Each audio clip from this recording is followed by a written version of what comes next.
Hello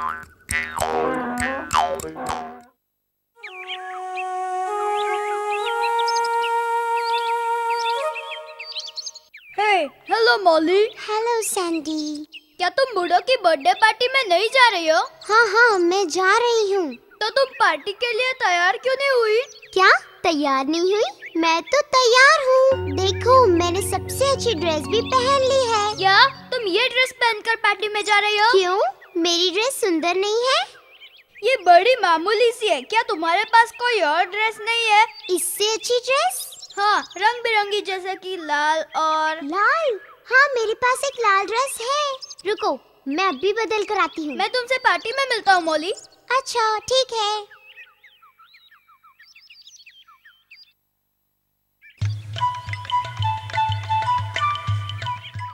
hello Molly. हाय गॉबी, तुम party में आ रहे हो ना? बिल्कुल, वहाँ मुझे खाने को केक मिलेगा।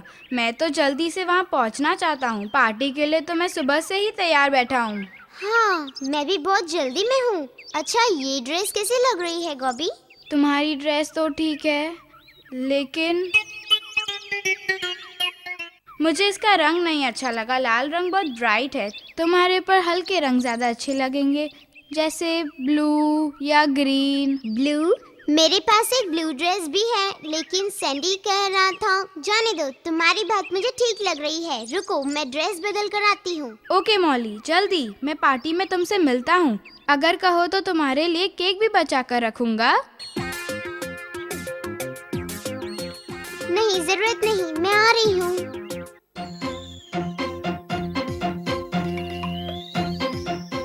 Hello Saisha. Hello Molly.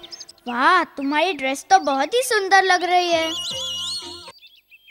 Thank you Saisha, मैंने इसे बर्थडे पार्टी के लिए पहनी है। तुम क्या कह रही हो?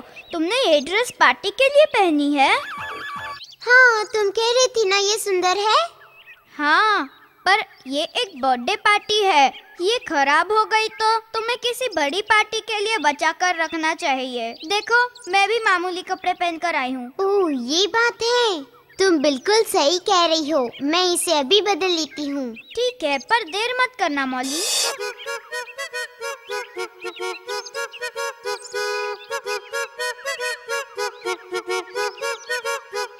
हे मॉली, तुम पार्टी में क्यों नहीं आई आज? पार्टी खत्म हो गई क्या? हे साइशा। हे मॉली, आज तो बड़ा मजा आया। हम सब ने तुम्हारा इंतजार किया, फिर केक का बचा हिस्सा गॉबी को दे दिया। मैं भी पार्टी में आना चाहती थी। मैं इसी की तैयारी भी कर रही थी। चुप हो जाओ मॉली, प्लीज चुप हो जाओ। चुप हो जाओ मॉली, चुप हो जाओ। हाँ, हम सबको बड़ा मज़ा आया। हम सब ने तुम्हारा इंतज़ार किया। तुम नहीं आई तो मैं केक खा गया। मुझे लगता है अब सिर्फ वायु ही इसे खुश कर सकता है। तो चलो उसे बुलाए। ओ वायु, यहाँ आओ, हमें तुम्हारी ज़रूरत है। हेलो मेरे दोस्तों। हे, तुम सब तो आज बड़े सजे धजे लग रहे हो। मॉली, तुम्हारा ड्रेस तो बड़ा सुंदर है, पर तुम इतनी दुखी क्यों हो? इसलिए कि ये बूढ़ों की बर्थडे पार्टी में नहीं पहुंच पाई। मैं पार्टी में जा रही थी। उसके लिए 4 बार ड्रेस बदले, इसलिए देर हो गई। 4 बार? लेकिन इसकी जरूरत क्या थी? क्योंकि सबने यही कहा था मुझसे। पहले सैंटी ने कहा कि लाल ड्रेस पहन लो। लाल ड्रेस पहन ली तो गॉबी ने कहा कि उसे ड्रेस अच्छी नहीं लगी, तो मैंने ब्लू ड्रेस पहन ली। फिर साइशा ने कहा कि ड्रेस खराब हो जाएगी, इसलिए मैं ड्रेस बदलने चली गई। और इन सब चक्कर की वजह से मुझे यहाँ आने में देर हो गई। तो ये बात है, इस वजह से तुम बूढ़ों की पार्टी में नहीं पहुंच पाई। हाँ। वायु, we are sorry। सुनो, ये बताना बहुत मुश्किल है कि कौन सही है और कौन गलत। मुझे वो बात याद आ गई जो मेरे दोस्त जोडी के साथ हुई थी। तुम्हारे दोस्त को क्या हुआ था वायु? मॉली, हमें माफ कर दो। हाँ, बताओ ना क्या हुआ, हम सब जानना चाहते हैं। हाँ, बताओ ना, हम सब जानना चाहते हैं। दोस्तों, ठीक है, मैं तुम्हें बताता हूँ। मेरे दोस्त जोडी के पास एक गधा था और वो अपने बेटे टोनी के साथ एक गांव में रहता था। टोनी, तुम तैयार हो बेटे? हाँ बाबूजी। गधे को खोल दो, हमें जल्दी जाना होगा वरना बाजार के लिए देर हो जाएगी। ठीक है बाबूजी।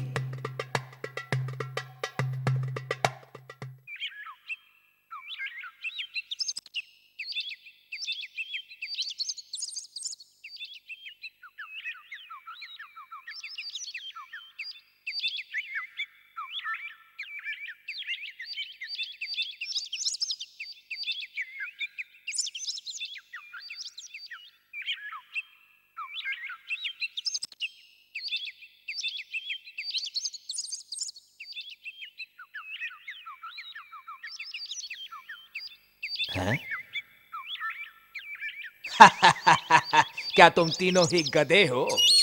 क्या मतलब है तुम्हारा? मतलब ये है कि तुम दोनों में से कोई एक भी इसके ऊपर नहीं बैठा है। अगर उसके ऊपर बैठोगे नहीं तो फिर गधा रखने का फायदा क्या है?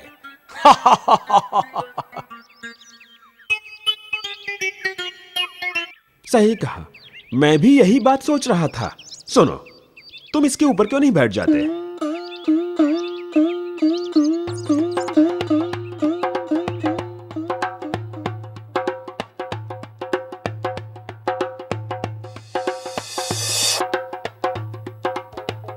देखो तो सही, कितना आलसी लड़का है वो। खुद गधे पर बैठा है और अपने बाबूजी को धूप में पैदल चलने को कह रहा है। हाँ, अंदर की बात कौन जाने, हो सकता है इन दोनों में कोई झगड़ा हुआ हो।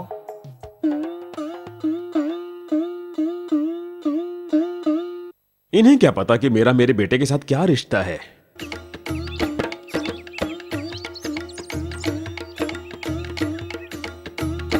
बाबूजी, क्या वो हमें करना जरूरी है जो दूसरे हमसे करने को कहते हैं? बताइए ना। बात समझो टोनी, हमें उनका मान रखना चाहिए।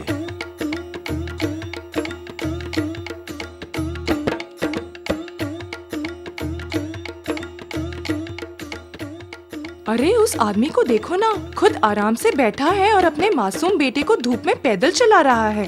क्या जमाना है। ओह बेचारा बच्चा, देखो कितना थक गया है। लेकिन उस आदमी को दया भी नहीं आती।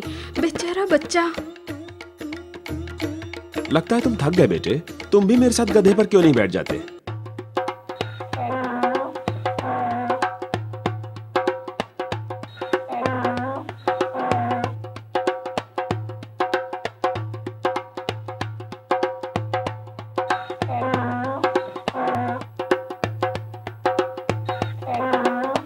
क्या आप हमें रोक क्यों रहे हैं? तुम्हारा चेहरा देखना चाहता था। सही अंदाजा था, जरा भी शर्म नहीं है। शर्म? तुम्हें इतनी भी शर्म नहीं आई कि तुम दोनों के बोझ से इस बेचारी की क्या हालत होती होगी? अरे नहीं, ऊपर वाला भी कैसे कैसे इंसान बनाता है। बेचारे गधे की हालत देखो। मैं कब से लोगों को समझा रहा हूं कि जानवर भी जीव होते हैं।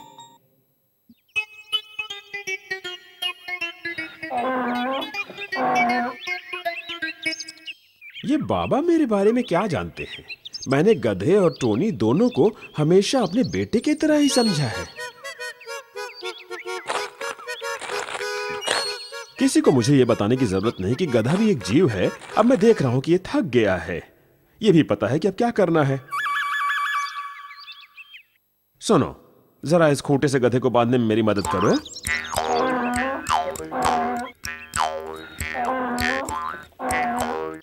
आप क्या कर रहे हैं बाबूजी? और क्या कर सकता हूं?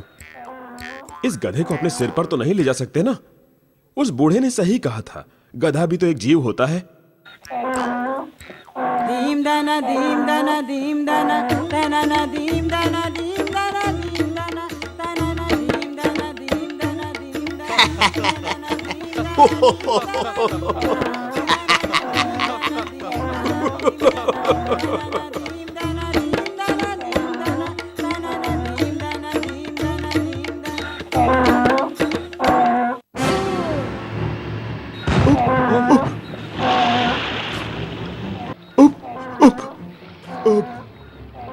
हे भगवान, अब ये क्या किया मैंने?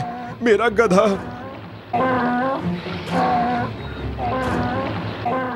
मेरा बच्चा। क्या तुम तीनों ही गधे हो?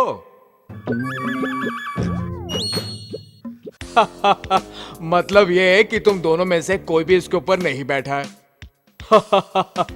अगर उसके ऊपर बैठना ही नहीं था तो फिर गधा रखने का फायदा क्या है?